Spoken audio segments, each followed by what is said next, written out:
My name is I'm co-director of the Center for Econics and Ecosystem Management here at Eberswalde University for Sustainable Development.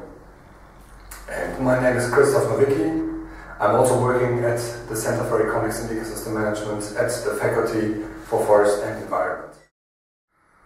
Well, actually it's already some years ago that we established a study program which we think was quite innovative for the German study system.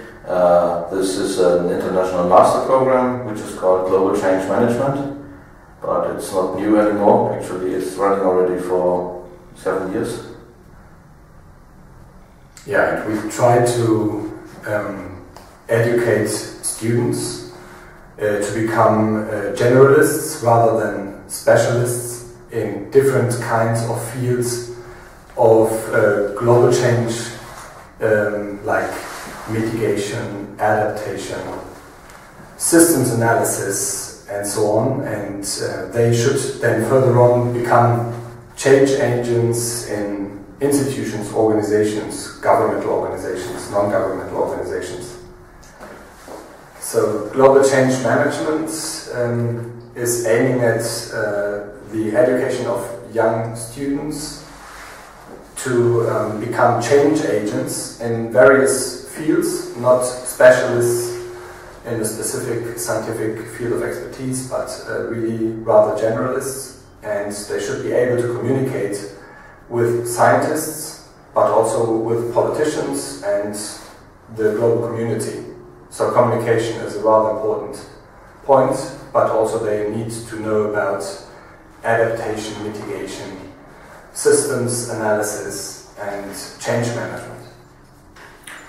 We are actually convinced that global change is a really overarching topic and extremely relevant for management of natural resources, and we noticed in those times that actually global change research targeting climate change, but also other processes of global change in nature and also in social systems, was making good progress, but actually there was a lack of translation of that kind of research and especially application to practice and policy, but also maybe a lack of a more applied research, because what we are doing with our students and with the corresponding research projects does not mean that we only apply existing knowledge, but actually the students in their master thesis and their projects do implement applied research related to global change, how it is not only how it is impacting the systems on Earth, but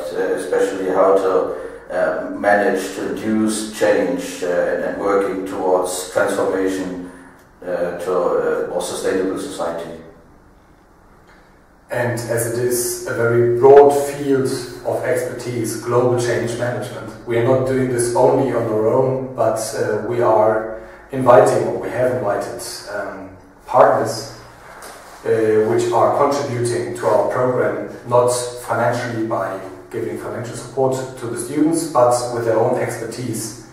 So coming from different fields of expertise, from NGO sector, from private sectors, and they are giving input to the students that we couldn't provide all on our own.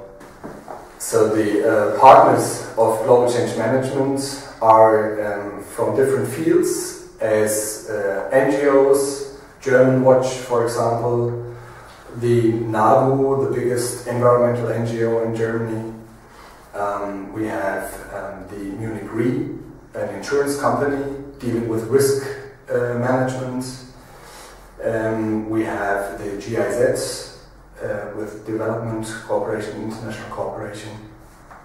We have the Thünen Institute, more related to the field of forests and forest ecology and forest systems.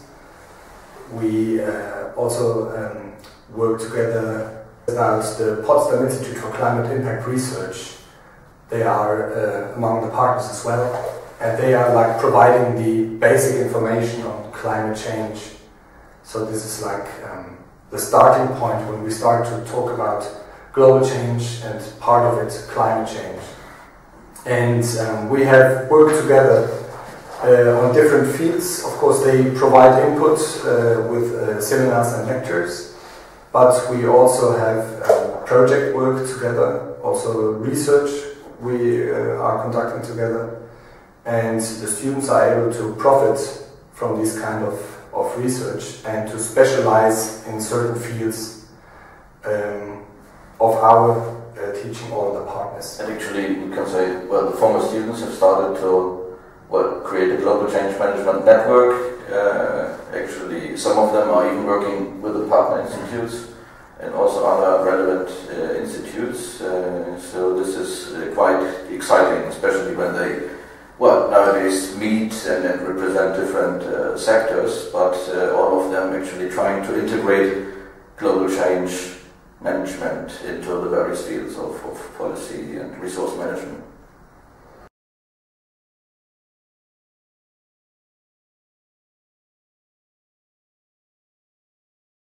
Well, actually, science and development cooperation have been quite important for me, for us actually, in the last 20 years. So when I started to apply scientific knowledge to practice, this was in the context of development cooperation. When I prepared my first diploma thesis, this was actually in the early 90s in Bolivia and South America. And so we have seen, of course, some changes and different opportunities how to integrate science into development cooperation. Actually, development cooperation, of course, is quite heterogeneous in Germany with the different actors and institutions, and we definitely have seen that they, sometimes made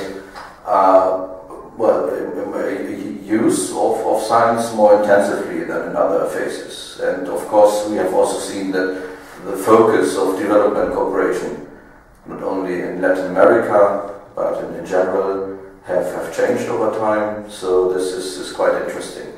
I would say science is very relevant to development cooperation, and this has always more or less been acknowledged by the different players, sometimes more on the ground, when the specific projects or programs actually integrated scientific work into the project implementation. But there have been also some more institutionalized instruments, like the tropical, or the program, how was it called in English, TÖP, Tropenökologisches Begleitprogramm, a program accompanying especially projects in the fields of ecology, nature conservation, by establishing cooperation with scientists and especially doctoral candidates doing applied research in development projects. This program later was stopped, and I feel, of course, that both science and development cooperation were searching for a good way of cooperation. Definitely the interface is a difficult one, because researchers, especially doctoral students, may have some objectives which are not directly compatible with the needs of development cooperation. And maybe another issue is also that we've seen that development cooperation, the project work, and as everything in the last 20 years has been ever accelerating, has become really busy, and sometimes there seems to be like a lack of time to integrate research and science into implementation. So we see this is an ongoing search for the best form of cooperation, and we are also in contact, especially with GIZ, exploring different forms of this contact and cooperation and exchange.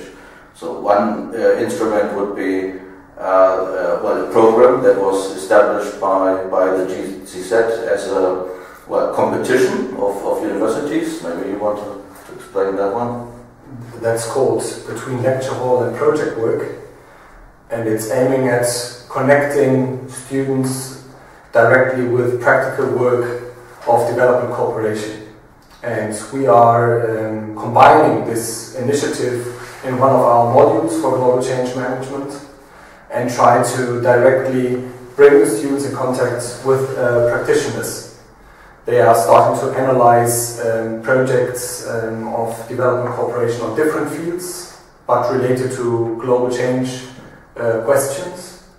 And finally, we also invite people from GIZ so that they can have first-hand information from practitioners, and then they report finally in the final symposium of this initiative on their findings. And I think this is very interesting, especially if they are among the winning teams, because they can gain an internship at GIZ where they could even then implement, and there's the relation and the connection between science and development cooperation, so they can implement their ideas they have come up with in their internship. And I think that's a very good possibility. Other forms of cooperation exchange of course refer to consultancy work, which we are doing as well, especially in the context of projects targeting biodiversity conservation, also climate protection through the maintenance of tropical forests, for example.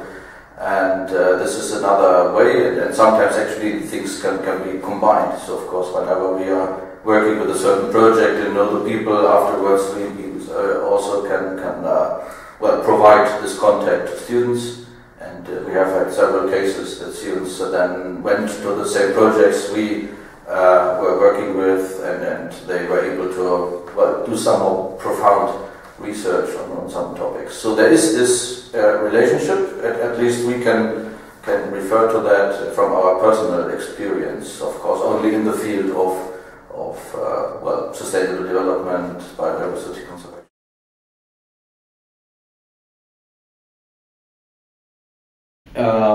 Well, as I mentioned, I think there have been several shifts, of course, in German development cooperation over the last decades. Of course, how not?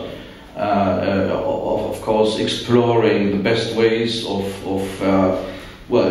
creating change or making the best use of the German resources in helping in the work towards sustainability. So we've seen a lot of work on the ground in the 80s, for example, also 90s, on natural resource management, forestry projects, and a lot of people working on the ground. Then we saw that this shifted more towards work with the governments, more institutionalized work and policy advice. And sometimes this was difficult as well, because there was no follow-up to some work projects on the ground related to natural resource management, protected area management, and so on. And then, in recent years, also due to new funding mechanisms, especially related to climate protection, the International Climate Initiative, and so on, we see that there's much more involvement of German projects again in natural resource conservation, forest protection, and so on and so forth. So maybe by the very nature of these projects, there's a strong focus, I guess, all over the world of German development cooperation in working sustainably with natural resources, preserving biodiversity and ecosystem functionality. So it's a good question if these projects actually refer to a post-extractivism ideology.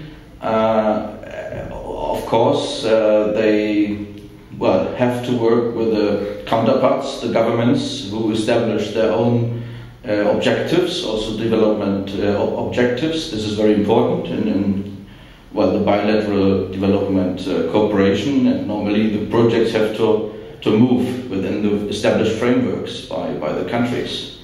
And if it comes to the underlying models, development models, possibly both in Germany as well as in most developing countries. You observe that everything is based on the growth-based paradigm. So there is this struggle for conserving biodiversity and the ecosystems that carry human society by not only protecting them against people, of course, but actually facilitating sustainable use. So this is a little bit the philosophy of conservation, and also I think development cooperation since the Rio Earth Summit. This is, however, as I mentioned, not, I think, related to a change in the underlying paradigm.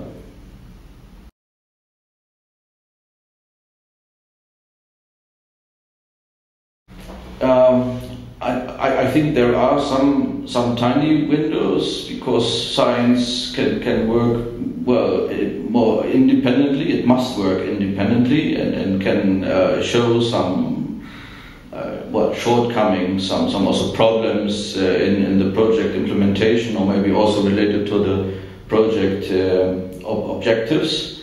However, of course, ideally, sometimes I think we see this. It would be great if, especially in the phase of the design of the projects, science can also have a certain role or participation, because often when you have the project designed and the objectives, the goal, and so on is set up, maybe you can adapt only some details, or you can have you can recommend to focus on some activities and areas. But maybe this would be interesting to explore some mechanisms how to get science involved in setting up the project as well. On the other hand, I think that in addition, we are already somehow linked, giving scientific advice to, especially now, GIZ, by producing methods and joint production of methods together with GIZ, working in projects abroad. And this methodology called Marisco is something that I would say is exactly providing the kind of scientific basis that they can then implement in their project work. This is about management of vulnerability and risk at conservation sites, which are any sites where you want to conserve biodiversity and manage natural resources sustainably. And this is right, this is an activity implemented together with a worldwide program within GIZ, which is targeting biodiversity conservation. And there's a very exciting exchange, and indeed, across projects, across countries, continents actually, about how to plan the project, how to combine actually an ecosystem-based sustainable development with the specific needs of the projects, how to adapt to climate change, how to concretely use sustainably the resources.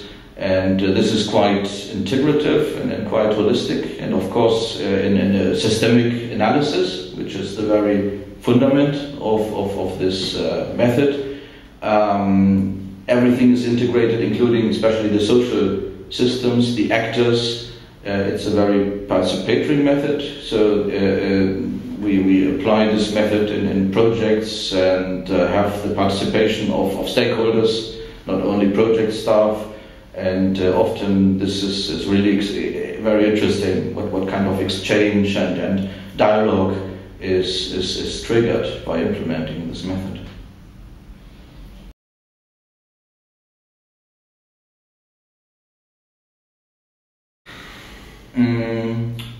Well, this is a very broad question, so maybe we should start with analyzing what the situation is in Ecuador, for example, in terms of sustainable development.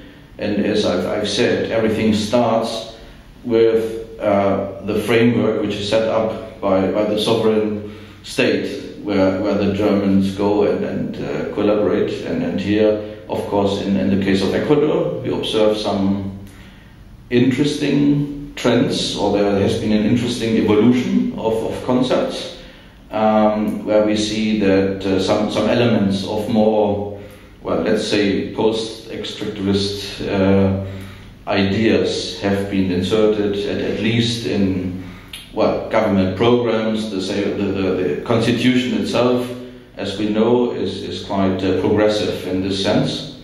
On the other hand, if you have a deeper look into development in Ecuador, maybe it's difficult to see this alternative route of development right now, because you can explain this much more because you know Ecuador for decades as well, but it seems to us that development is accelerating, and this is business as usual development, which I'm mentioning here. So actually we see a lot of road development, investments in infrastructure, investments in opening up new mines, resource extraction, accelerating deforestation, and so on. So there is this lack of consistency a little bit naturally between what's happening on the ground and the political ideas, which which are very attractive, but sometimes seem to get stuck a little bit in discourse. Right, because I've been there like almost 20 years before, and then just recently, last year, we had together the chance to go back and touch ground in Ecuador, and it was amazing to see how this has developed. The development is tremendous. If you see, I can very well remember the roads 20 years before, and I see them now, and it's like highways going through the forest today. And if there's still forest, some of these parts I've been traveling through forest, and nowadays there's no forest. Huge companies are coming to the country, and there's definitely development, but not only development in the sense of destroying, but also development for the people. Some people think and believe, and I can imagine that they feel that they have a better living today. It's easier, they have access to markets, and so on and so forth. So that's important also for the people. But as you have just mentioned, I think it's very difficult to find a good equilibrium between the conservation of these very important forests. And maybe nowadays it's shifting more towards extractivism again, but not coming from actually outside, but actually the state itself is looking for how to make profit from its natural resources. I think, to be honest, the state itself is inviting a lot of investors and representatives also from various countries, which help to explore the natural resources, mineral resources especially, but also oil and gas and so on. And coming to the German Development Corporation here in this context, I perceive that the Germans in Ecuador focus a lot on sustainable development, nature protection, supporting protected areas, working with biodiversity conservation, and a little bit I had the impression that this could lead to a situation where the Germans green a little bit some activities which otherwise are not compatible actually with the principles of buen vivir according to the modern interpretation, which is supposed to be post-extractivist and based on principles of efficiency, not only efficiency, especially sufficiency. It's very difficult, and of course, you can have some doubts if you see that Germans, for example, support a protected area, establishing a management plan or establishing infrastructure to get a better control and protection, while at the same time the Ecuadorian government, with help of whomever, builds a new road through the same protected area, which means then, of course, more people come through the area or into the area, and definitely disturbance will increase for nature. But this is not the only thing, of course. It's not only nature. We actually prefer the term ecosystems. Ecosystems are changed, and in the ecosystems we know people are a part of them. And we have definitely seen in some areas that indigenous people come under increasing pressure, of course, through these development, targeting or extractivism related activities.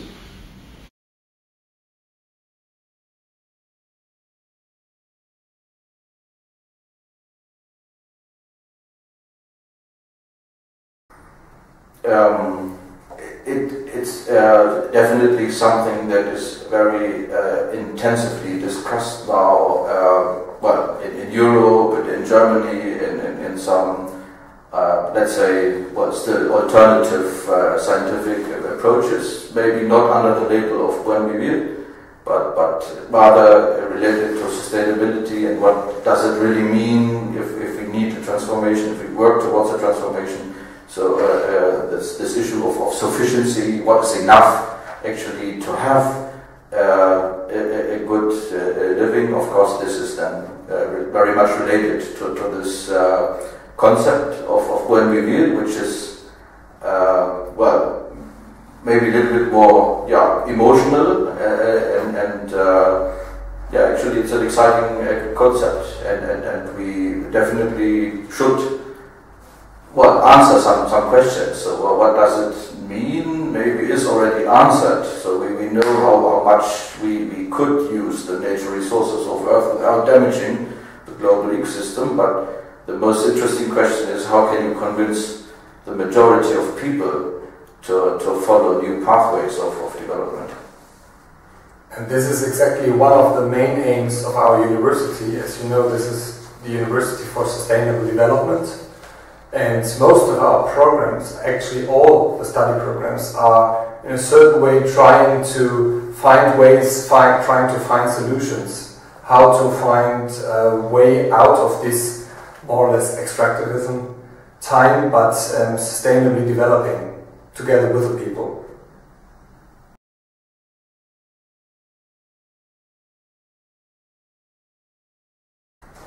Well, the integration of different perceptions or cultural views is something very relevant to science, and actually is not happening a lot in normal science projects, but there are also, the post-normal science approaches, which this term of post-normal science has been shaped quite a lot of years ago, and is still growing, and I think especially under global change we see this is so relevant, as with increasing scientific knowledge our uncertainty increases as well. So we know what's the problem, but we don't know the answers. So this is increasingly relevant to see how to get all types of knowledge involved, especially if it comes to ecosystem management. Still, having worked in South America in different contexts, and also in areas where indigenous people are living and working and so on, you can see a lot of differences. So you always will see that the promises of this modern Western society are attractive to indigenous people as well. So not all of them automatically will resist to these promises, and they may also fall into the same traps as the rest of humanity does. And this is not surprising, because we are very much convinced that humans are humans, right? So there might be a cultural difference, but this can be eroded very easily under certain conditions. And of course, you will find nice projects also in German Development Cooperation, where this is not referring to Ecuador now, where you work with indigenous people and support them and so on, trying to help them to defend their territory and their natural resources, enabling them to manage their own forests and so on, and defend it against colonist activities and the normal development. And then you will see that these indigenous humans, or some of them, or some leaders, also can be corrupt and can do things that we would not like to see under UN. So this is a challenge. This is an enormous challenge, and we should never think that there are automatically all indigenous people who are noble and have the better solutions to sustainable development than the rest of us. We are all humans, and it's about working together. And we as Europeans or Germans, of course, always have this problem when we work in this kind of country, that we cannot come and suggest a certain pathway of development, because we have given an example which we know is not sustainable. This is something we can report about, but the conclusion cannot be automatic. So when we did the mistake, so you are forced to avoid it. This is really problematic, and this is of course something very relevant to German Development Cooperation, also in the dialogue between the governments. But this is maybe also a part where I see the responsibility of Germany and maybe also German Development Cooperation, because as we know, all we did in our past, not talking about development cooperation but generally, I think if we see good alternatives, if we see good approaches, like initially the idea of when we reared, I think that Germany and German Development Cooperation can try to support these kind of ideas and try to maybe give more emphasis on this kind of development, and try to also financially support where they can, so that people can really improve the situation and their living livelihood conditions.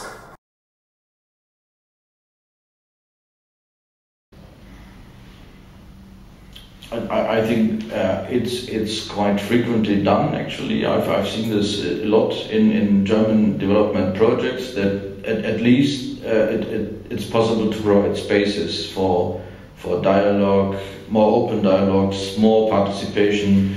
So introducing some methods which exactly allow for a better participation of different views. So this is a contribution, but it always has to move. We have to see this in the framework of the work which is set up by the local partners. I think this has changed a lot, fortunately. So the times are over that Germans go somewhere and tell in projects what has to be done and so on. So nowadays in the projects you have mostly national staff, actually people who have been educated in the very country, who know the actors and so on. So it can be stimulated only by dialogue. I hardly see other options actually. And this is done, and you will see that sometimes there are limits. So when you come to an area and where you talk to local people who are nationals, but maybe have been in the past come to an area as colonists, and they are not open to include the original people, the indigenous people, into a planning exercise. This can be quite difficult. So then as German you can only say, hey, wouldn't it be a good idea to include these and how we can do it and so on. But finally, the decision will be up to the sovereign people and the authorities.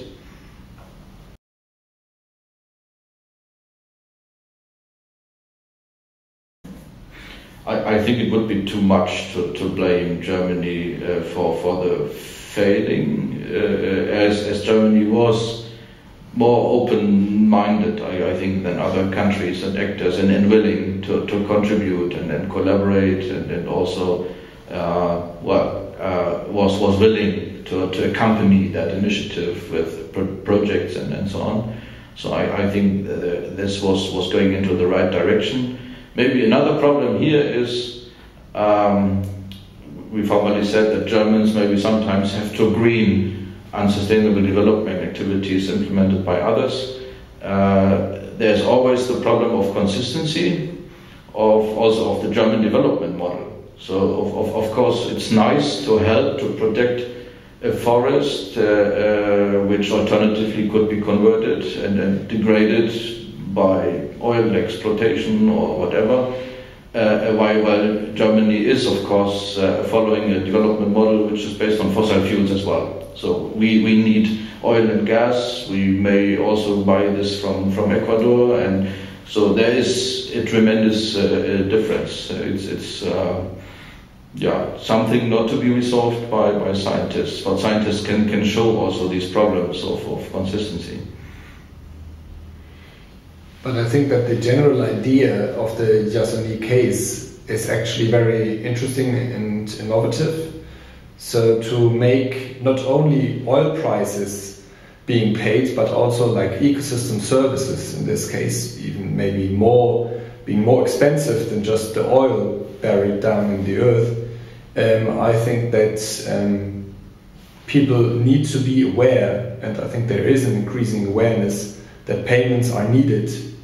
And maybe German Development Corporation is able to support this process, and I understood that they were trying to support this, but as you said, it wasn't easy, and the process is now somehow interrupted as they are starting to drill for oil in the region, at least partly. But if we talk about the Yasuni region, of course now the Yasuni ITT region is only part of it, like 20%. So Yasuni National Park is much bigger, and what we maybe also as German Development Corporation or as scientists should more look at is for the whole ecosystem and not only a small portion of it. Especially if we come to development of the region, everything will be affected. So maybe we need a broader view on the situation. Well, also the other 80% of the region where we find oil, of course, it hasn't been negotiated. It's only the 20%, the smaller part. And the payments are always based on the oil price. It's not based on the ecosystem service the forest provides. So maybe the focus needs to be shifted a bit towards ecosystem services and not that much on oil.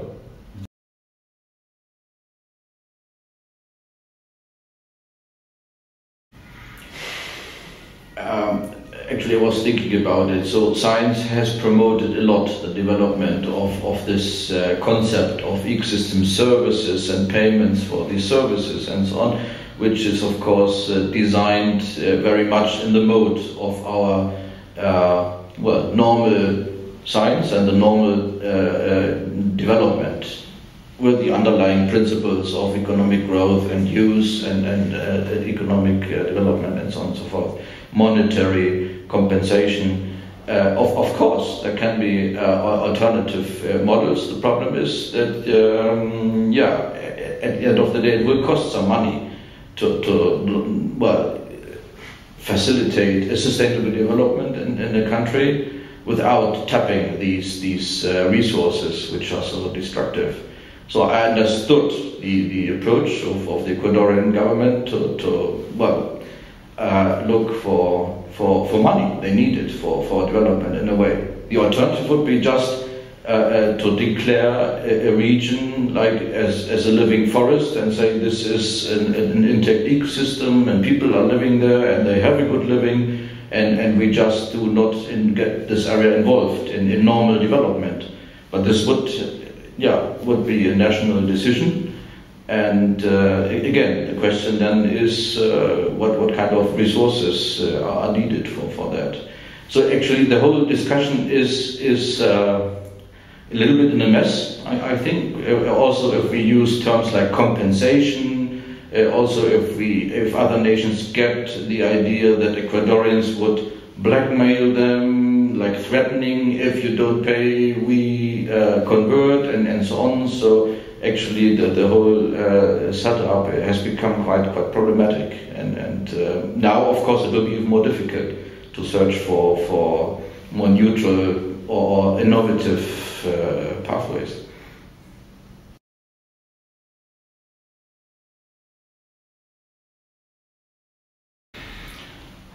Well, there is again a problem related to resources, of course. If we look at the typical instruments of funding research and distributing resources in terms of staff and money for projects, research projects, and so on, this is very much based on a system related to the production of scientific papers which follow a certain system. So this is quite a normal system which is self-reproducing, and of course it would be very important to support more consequently also applied research, in which may not always strive for high impact papers in nature, but also having impact in practice, and this is something which is not too much rewarded by now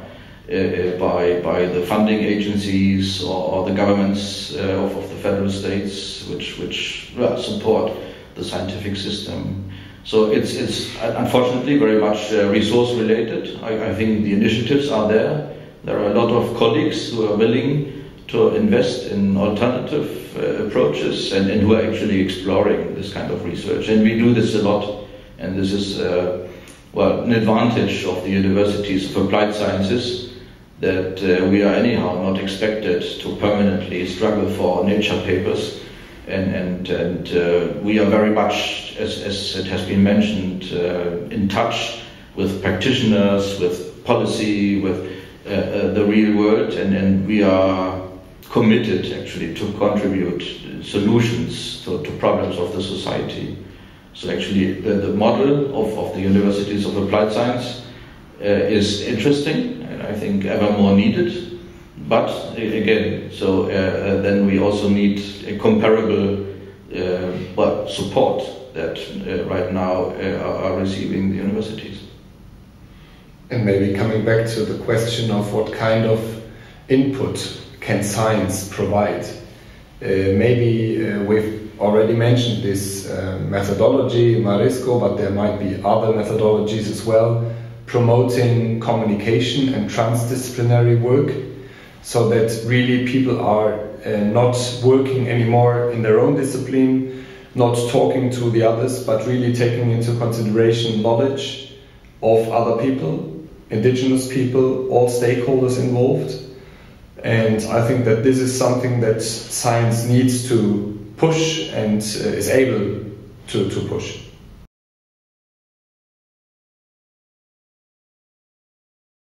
I think science and society are a little bit different, and now, well, work, at least some scientists do work at this, like finding the best interface. But it's always difficult, it's also expensive. For example, we have an experience here on the local area, on the county level, where we try to explore new ways of participatory landscape planning for sustainable development. And this means that you have workshops where you involve people from different sectors and interest groups and so on.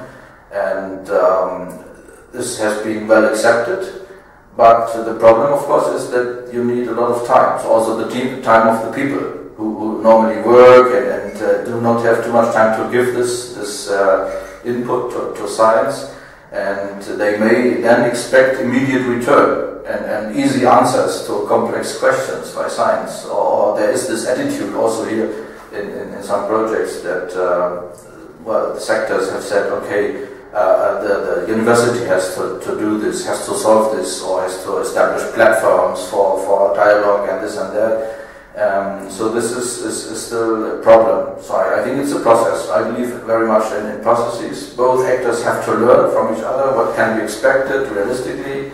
And if we want to have a real participatory science, this means that society also needs to give a little bit more, being patient, and then also listen, of course, to recommendations. And it's not just like that science has to adapt to a new working style. And maybe this is also a consequence, of course, this gap between science and society, consequence of a long process of working apart from each other. And it's something we try on different levels, and obviously it's something we shall not only explore in Ecuador, but also here in our backyard, and it's happening.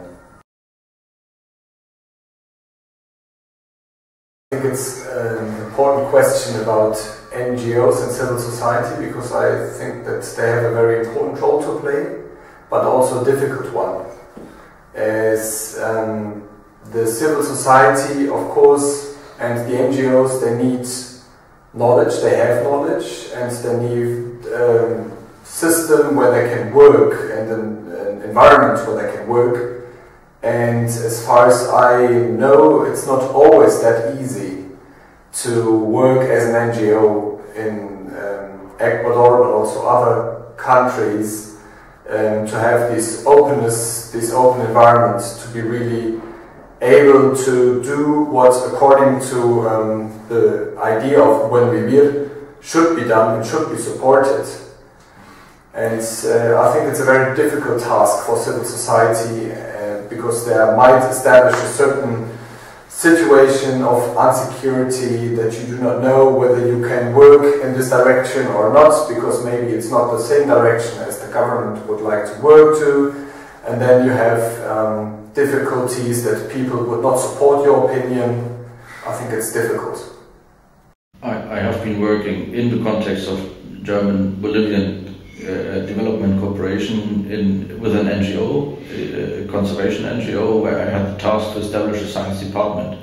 And I think this was a quite good way of working in terms of sustainable development cooperation and fostering capacities in institutions. And of course, working a lot of years with this NGO, I always was convinced of the importance of civil society.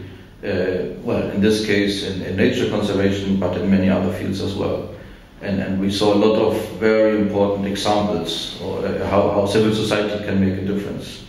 And in this context, I was a little bit disappointed recently in Ecuador when I saw that actually NGOs were not present, where I thought they were very much needed. And I was a little bit disturbed by some comments that actually there have been problems in terms of free work, of people who have who may not be completely in line with official opinions. So this is something that we have to observe, and I hope very much that in Ecuador the civil society can grow in a very pluralistic way, and that there's not only one official line of how to establish and implement the Buen Vivir.